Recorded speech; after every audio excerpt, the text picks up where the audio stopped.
नमस्कार दोस्तों। आज मैं आप लोगों के लिए कुमाऊं विश्वविद्यालय Nainital BEd session 2021-23 first semester का पेपर लेकर आया हूं।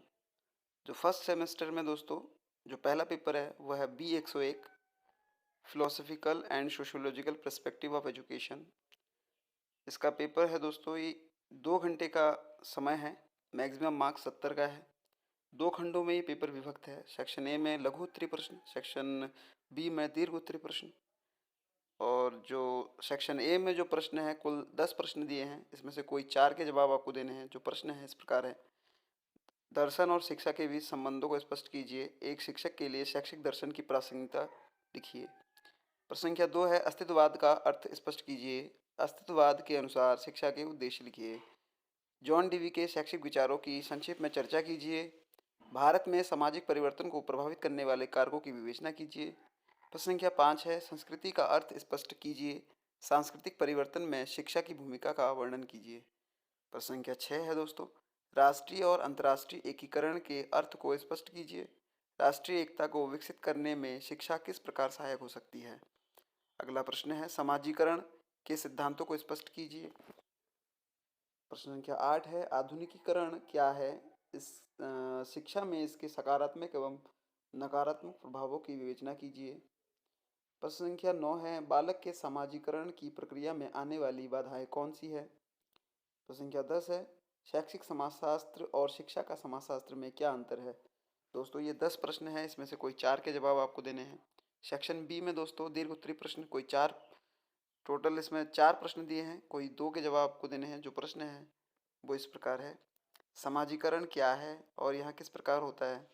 एक बालक के समाजीकरण में परिवार और विद्यालय की भूमिका को स्पष्ट कीजिए। प्रश्न संख्या 2 है: प्रकृतिवादी दर्शन से आप क्या समझते हैं। रूसो के शैक्षिक दर्शन का वर्णन कीजिए तथा इसकी वर्तमान में प्रासंगिकता को समझाइए। प्रश्न संख्या 3 है: सामाजिक गतिशीलता को परिभाषित करते हुए इसके प्रकारों तथा इसे प्रभावित करने वाले कारकों को लिखिए। प्रश्न संख्या 4: स्वामी विवेकानंद के शैक्षिक योगदान की विस्तार से व्याख्या कीजिए। दोस्तों ये जो 4 प्रश्न है इसमें से कोई 2 के जवाब आपको देने हैं। दीर्घ उत्तरीय प्रश्न है। इसके बाद है पेपर दूसरा B102। B102 में दोस्तों जो पेपर का नाम है वह है psychology of development and learning. जो पैटर्न है सेम 2 घंटे में करना है आपको और मैक्सिमम मार्क्स 70 का है। सेक्शन ए में लघु उत्तरीय प्रश्न, सेक्शन बी में दीर्घ उत्तरीय प्रश्न। जो प्रश्न है वो इस प्रकार है: वृद्धि एवं विकास के सिद्धांतों का शैक्षिक महत्व क्या है। किशोरावस्था की मुख्य समस्याओं का उल्लेख कीजिए। इन समस्याओं के समाधान में अध्यापक उनकी क्या सहायता कर सकता है। प्रश्न संख्या 3 है: विद्यार्थियों के मानसिक स्वास्थ्य तथा समायोजन क्षमता की वृद्धि के लिए शिक्षक की भूमिका लिखिए। व्यक्तित्व से आप क्या समझते हैं। मानसिक रूप से स्वस्थ व्यक्ति के लक्षण लिखिए। प्रश्न संख्या 5 दोस्तों: बुद्धि के त्रितंत्र सिद्धांत की व्याख्या करनी है। किशोरावस्था में पहचान निर्माण को प्रभावित करने वाले कौन से कारक हैं, ये आपको लिखना है। थॉर्नडाइक द्वारा प्रतिपादित अधिगम के नियमों की विवेचना कीजिए। प्रश्न संख्या 8 है: सृजनात्मकता को परिभाषित करना है। कक्षा का वातावरण किस प्रकार सृजनात्मकता को प्रोत्साहित या समाप्त कर सकता है, ये बताना है दोस्तों। समूह गतिकी व अधिगम में संबंध की विवेचना कीजिए। प्रश्न संख्या 10 है: समायोजन को परिभाषित कीजिए। समायोजन को प्रभावित करने वाले कारक कौन कौन से हैं, ये लिखना है। ये 10 प्रश्न हैं। इसमें से कोई 4 के जवाब देने हैं। सेक्शन बी में दोस्तों 4 प्रश्न होंगे। इसमें से कोई 2 के उत्तर आपको लिखने हैं। जो प्रश्न है वह है: शैक्षिक दृष्टिकोण से बाल्यावस्था से अधिक महत्वपूर्ण और कोई अवस्था नहीं है। इस कथन की विवेचना करनी है। इस अवस्था के लिए शिक्षा का स्वरूप कैसा होना चाहिए, ये आपको बताना है।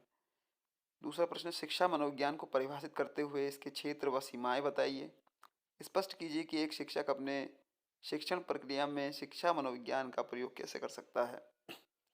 स्किनर के क्रिया प्रसूत अनुकूलन सिद्धांत के आधार पर पॉजिटिव और नेगेटिव जो रीइंफोर्समेंट होता है, पुनर्वलन की धारणा की विवेचना करनी है। पुनर्वलन पुरस्कार से किस प्रकार भिन्न है, उपयुक्त उदाहरण देकर लिखिए।